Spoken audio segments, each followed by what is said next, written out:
Now, this is funny. Do you remember Charlie's Angels 2019? The movie that was a huge flop, only made $73 million. A worldwide total, as I point out here, of $73.3 million. It was a major flop. And a lot of that had to do with how the media was handling it and how its director handled it. This is a meme from D-Day Cobra over at Geeks and Gamers, Jeremy. And it's a funny one because it's true. This is what it says. These were two real articles, by the way, and they came out around the same time. We have November 9th, and we have also December 16th. The first article, straight white males, this movie is not for you. And then the movie flops badly. Why are straight white males refusing to see this movie?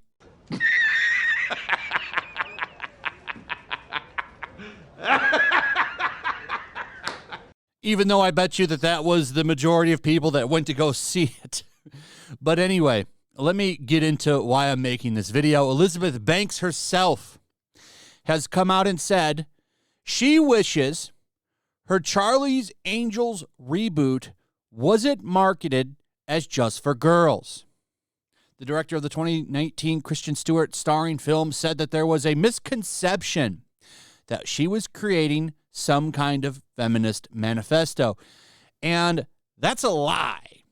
She absolutely did market the movie that way. She was all about girl power and how this was a strong woman movie, and they wanted to get rid of some of the problems of the original, and the original was problematic and all of these things. I remember when all that happened. I made several videos on it. It was funny because every time something like this happens, that's always a flop. Why is it a flop? Because you give your audience the finger. The first Charlie's Angel, there's literally a scene where Cameron, what was her name? Carmen Diaz dances around in her underwear on a bed. That movie knew exactly what it was doing. It was also kind of goofy and fun. This was supposed to be like a serious movie. I don't know. I just remember all of the marketing around the movie was about how it was just for girls and it's girl power. And Elizabeth Banks absolutely was a part of that. You could see it in the marketing and stuff like this. This is an article from 2019. Charlie's Angels director Elizabeth Banks blamed men for box office failure nearly a week before film hit theaters. Before it even came out, she was blaming men. So stop lying. We're going to come back to this article in a second, but let me read you a little bit of what she had to say. So Elizabeth Banks regrets Charlie's Angels marketing. It wasn't a feminist manifesto. It's an action movie. Now, we already know that's a lie, and I'm going to read you some of the shit from this. By the way, she also got dragged for it. This is from November 19th as well. Here are people dragging her because she called comic book genre movies male. She called comic book movies male genre, which is not true. Here's people. I'm going to come back to this too, but I want to show you, like, here's a bunch of tweets right here. A lot of people, these ones, I guess, agreed with her, but there were a lot of people on there, like, getting mad at her because of the fact that what she was saying wasn't true. But I'm going to come back to that. Let's start here. Looking back at the poor box office performance of her 2019 Charlie's Angels reboot, Elizabeth Banks has some regrets about the film's marketing. I wish that the movie had not been presented as just for girls because I didn't make it just for girls, Banks told the New York Times. There was a disconnect on the marketing side of it for me. Banks said that when women do things in Hollywood, it becomes this story. There was a story around Charlie's Angels that I was creating, some feminist manifesto. I was just making an action movie.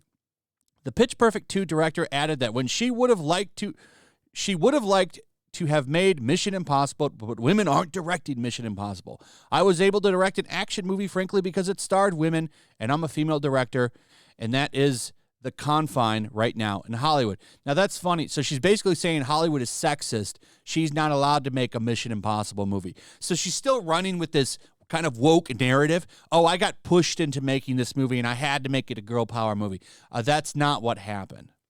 Banks recalled the time when a big producer of big action movies told her that she couldn't direct an action movie because male actors were not going to follow me. And that's a lie. That's bullshit. A lot of women have directed action movies.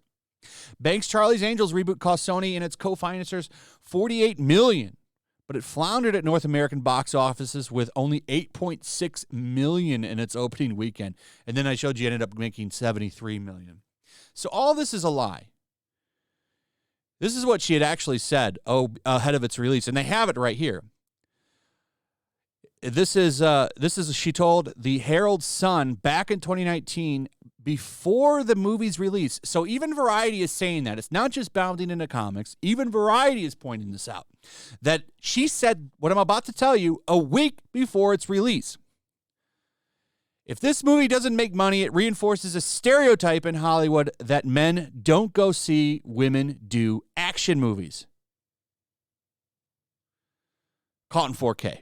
But she regrets people thinking it was a feminist manifesto, which she is lying about. And now we'll take a look at the whole quote. She stated, look, people have to buy tickets to this movie too. This movie has to make money, she added. If this movie doesn't make money, it reinforces a stereotype in Hollywood that men don't go see women do action movies. This is a week before the movie came out, by the way. A week before it came out. And then she said that the only reason that people went to see Wonder Woman was because it was coming out before Justice League. They'll go and see a comic book movie with Wonder Woman and Captain Marvel because that's a male genre. By the way, Captain Marvel made a lot more than a lot of the other MCU movies. Now, there's the argument also that it's crunched between two Avengers movies, and I actually think that that is a large part of what it made. But that movie made a lot of money for a male genre. Wonder Woman is Wonder Woman. I don't think that had much to do with anything other than people wanted to see a good Wonder Woman movie. And that movie had good marketing.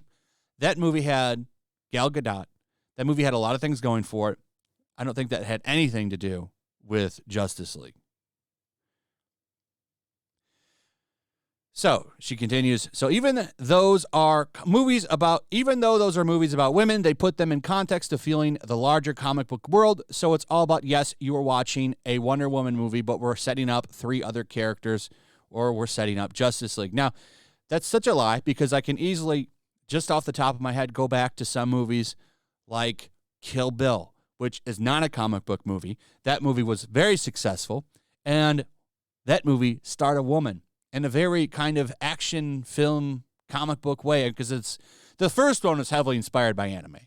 The second one was more so inspired by a Western, but that's another conversation. As for why she wants the film to make money, it's all about power for Banks, and she wants it.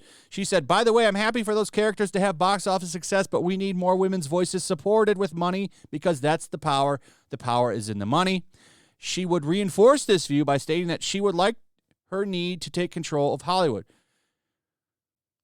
That said, we're in charge of Hollywood. We're the stars. We can do it. We have to take control of this, and I feel like I'm a part of a new class that feels the same way, like it's our time now.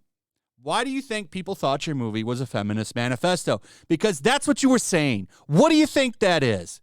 She's lying. In 4K, she's been busted here. It goes on and on. She said a lot more, but I think my point has been proven. Like, here's this. When we were casting the movie, I really wanted fresh faces. I wanted a diverse cast. It's important that women, the audience for this movie, see themselves in some part of this movie. I think it's really important. Right there. It's important that women, the audience for this movie, see themselves in some part of this movie. The whole marketing was like this. She elaborated, I want the audience to feel a sense of ownership over this film, that they could be in this movie, and they could live in this world. It's a real message. It's a movie that I want to entertain all audiences, but I did want to make something that felt important to women and especially young girls. No problem with that. No problem with that. I think that's great. However, the way you marketed this movie was bad. And even note here in the Bounding into Comics article, it's quite odd that she would complain about men not going to see the film when she specifically noted that women were the audience for the film. It's just funny. And you know what? She's not going to get called out for it. I'm surprised that Variety even put that in their article at the end there. So it's just funny. It's funny to see them walk this kind of shit back.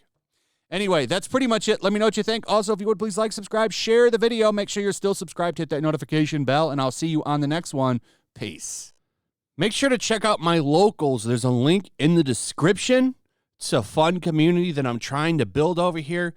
If you don't want to support me on YouTube, you can come over here. None of that money goes to YouTube. You also can just come over here for free. But if you are a supporter over here, I do plan on doing an extra live stream once a month and throwing links to the supporters so you can actually come on and have a supporter live stream with me. Also, it's a good place to catch all of my content. You don't have to worry about notifications like YouTube. They'll definitely work over here. So come check out my locals.